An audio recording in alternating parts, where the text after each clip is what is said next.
പറയുന്ന ഒരു കാര്യമുണ്ട്, കുട്ടീനെ നോക്കി, കുട്ടീനെ എനിക്ക് ഞങ്ങളുടെ കുട്ടീനെ ആരും നോക്കും, ഈ ഒരു കുഞ്ഞു കുട്ടീനെ നോക്കി എനിക്ക് തോന്നില്ല അത്ര വലിയ ബുദ്ധിമുട്ടുണ്ട്, അപ്പൊ ഞാൻ നോക്കിക്കോളാം കുട്ടീനെ, അത്രേ ഞാൻ പറഞ്ഞിട്ടുള്ളൂ. രേണുവിനെ കുറിച്ചിട്ടാട്ടോ പറയുന്നത്. രേണു ഇടയ്ക്കിടയ്ക്ക് വന്നിട്ട് അവരുടെ യൂട്യൂബ് ചാനലിലും മറ്റുള്ള യൂട്യൂബ് ചാനലുകളിലും പറയും 5 വയസ്സുള്ള ഋതപ്പനുണ്ട്, കൊണ്ടക്കോ കൊണ്ടക്കോ നോക്കിക്കോ എടുത്തോ എൻ്റെ കൊച്ചിനെ ആരാന്ന് വെച്ചാൽ കൊണ്ടക്കോ എന്ന് പറഞ്ഞുകൊണ്ടിരിക്കും. ആ കൊണ്ടക്കോ ആണ് ഇവർ പറഞ്ഞത്, ഞാൻ കൊണ്ടക്കോളാം, പക്ഷെ തിരിച്ചു ചോദിക്കരുത്, ഞാൻ തരത്തില്ല, 5 വയസ്സുള്ള കൊച്ചിനെ നോക്കാൻ വലിയ പാടൊന്നുമില്ല, ഞാൻ നോക്കിക്കോളാം, എനിക്ക് തന്നേരെ എന്ന രീതിയിൽ ഇവരുടെ ലൈവിൽ വന്ന് പറഞ്ഞു. ആരാന്നറിയല്ലോ അല്ലേ? നിമിഷ ബിജു. സുധിച്ചേട്ടൻ്റെ 2ാം വാർഷികത്തിന് രേണുവായിട്ട് കെട്ടിപ്പിടിച്ചു സ്നേഹം പങ്കിട്ട നിമിഷ ബിജു. അന്നേ നമ്മൾ പറഞ്ഞില്ലായിരുന്നു ഇവർ തമ്മിലൊരു കമ്പാരിസൺ വീഡിയോ വരുമെന്നും. അടിച്ച് പിരിഞ്ഞു ഗൈസ്. രേണുവിനെ കുറിച്ച് കുറച്ച് കാര്യങ്ങൾ പറയുന്നുണ്ട്, നമ്മുടെ ഇന്നത്തെ ലോകത്തിലെ ചില ലൈംഗിക ദാരിദ്ര്യങ്ങളെ കുറിച്ച് പറയുന്നുണ്ട്. എല്ലാം നമുക്ക് ഡിസ്കസ് ചെയ്യാം. കൂടുതലായിട്ട് പിന്നില്ല, നേരെ വീഡിയോയിലേക്ക് പോകാം.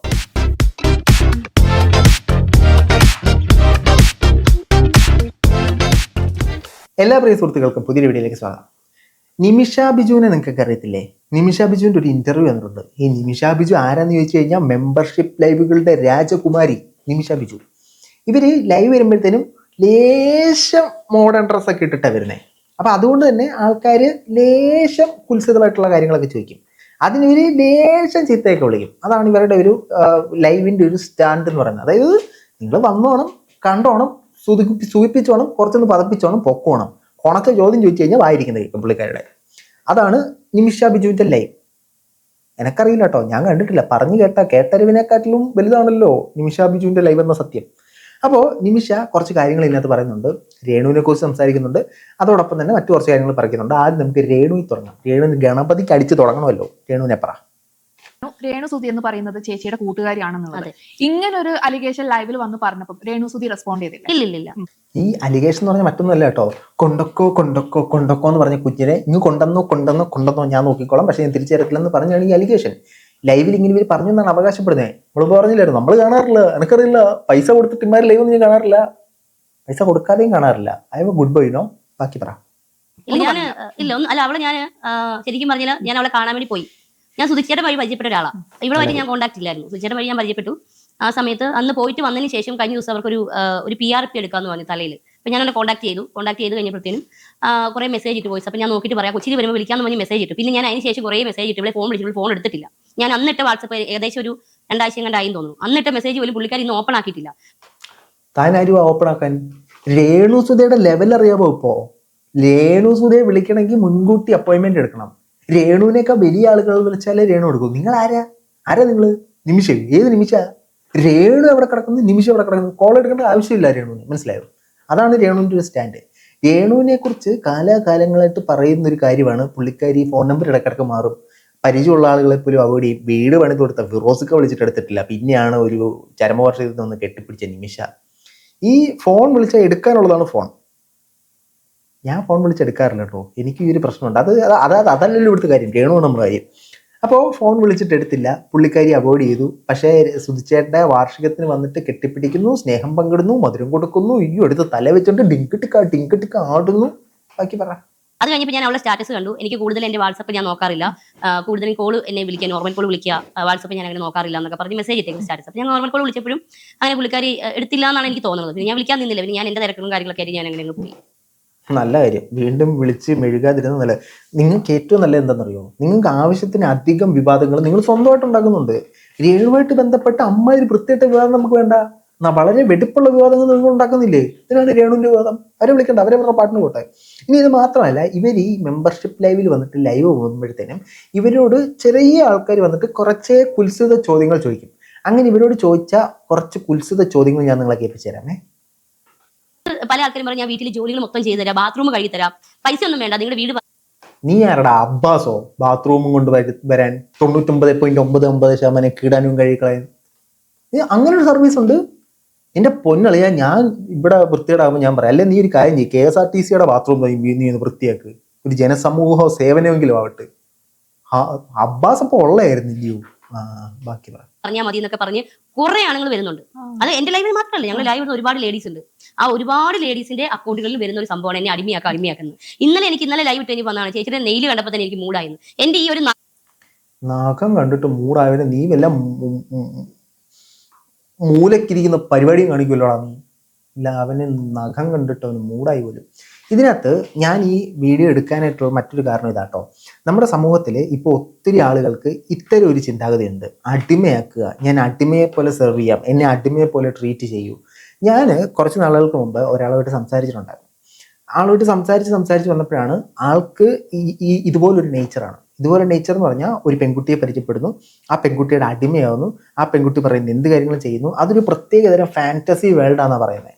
അതായത് പകല് കോട്ടും സൂട്ടും ടൈയും തൊപ്പിയും ഒക്കെ ഇട്ടിട്ട് നടന്നിട്ട് രാത്രി ഇതെല്ലാം കൂടെ അങ്ങോട്ട് കളഞ്ഞിട്ടൊരു പരിപാടിയുണ്ട്. ആ പരിപാടിയാണ് ഈ പറയുന്ന അടിമത്ത പരിപാടി. പല ആളുകൾക്കും പല തരത്തിലുള്ള ഫാൻറ്റസികളാണ്. യാതൊരു പ്രശ്നമില്ല, നിങ്ങളുടെ ഫാൻറ്റസി നിങ്ങൾ മുന്നോട്ട് കൊണ്ടുപോകും. പക്ഷേ അത് ആ ഫാൻറ്റസി ഇഷ്ടപ്പെടുന്നവരോട്ട് വേണം. ഇത് നിമിഷം അതിനകത്ത് പറയുന്ന പോയിന്റാണ്, അതിനോട് ഞാൻ യോജിക്കുന്നു. ആ ഫാൻറ്റസി ഇഷ്ടമില്ലാത്ത ഒരാളെ നിങ്ങൾ പോയി അടിമയാക്കൂ എന്ന് പറഞ്ഞു കഴിഞ്ഞാൽ ചെവിക്കലിനോട് ഒരു അടി അങ്ങ് വെച്ച് തരും ഇവര്. ഓക്കെ, അപ്പോൾ അത്തരത്തിലുള്ള ഫാൻറ്റസികൾ ഇഷ്ടപ്പെടുന്നവരോട് മാത്രം നിങ്ങൾ അത്തരത്തിലുള്ള കാര്യങ്ങൾ പറയാൻ ശ്രമിക്കുക. അപ്പോൾ ഇത് എൻ്റെ ഈ വീഡിയോ കാണുന്ന ഒരുപാട് സ്ത്രീകളുണ്ട്. എനിക്കിപ്പോൾ മെജോറിറ്റി സ്ത്രീകളാണ് എൻ്റെ വീഡിയോ കാണുന്നത്.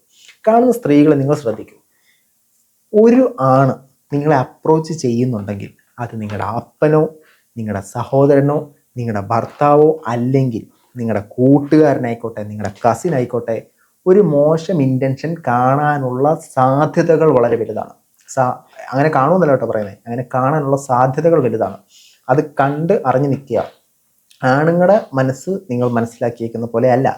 സോ ഇത്തരത്തിലുള്ള അടിമത്തം, ഫാൻറ്റസി, റോൾ പ്ലേ കളിക്കാം, നമ്മൾ നീ ആ ക്യാരക്ടർ ഞാൻ ഈ ക്യാരക്ടർ, ഇത്തരത്തിലുള്ള ഫാൻറ്റസികളുള്ള ഒരുപാട് തരത്തിലുള്ള നമ്മുടെ നാട്ടിലുണ്ട്.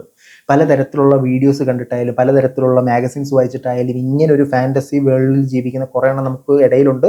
സ്ത്രീകളെ സൂക്ഷിക്കുക, പെൺകുട്ടികളെ സൂക്ഷിക്കുക. നഷ്ടപ്പെട്ടാൽ സ്ത്രീകൾക്ക് മാത്രമായിരിക്കും ചീത്തപ്പേരുണ്ടാകുക, പുരുഷൻ സിമ്പിളായിട്ട് അതിന് ഊരിപ്പോകും. നമ്മുടെ നാട് അങ്ങനെയാണ്. നമുക്ക് ബാക്കിയാക്കാം.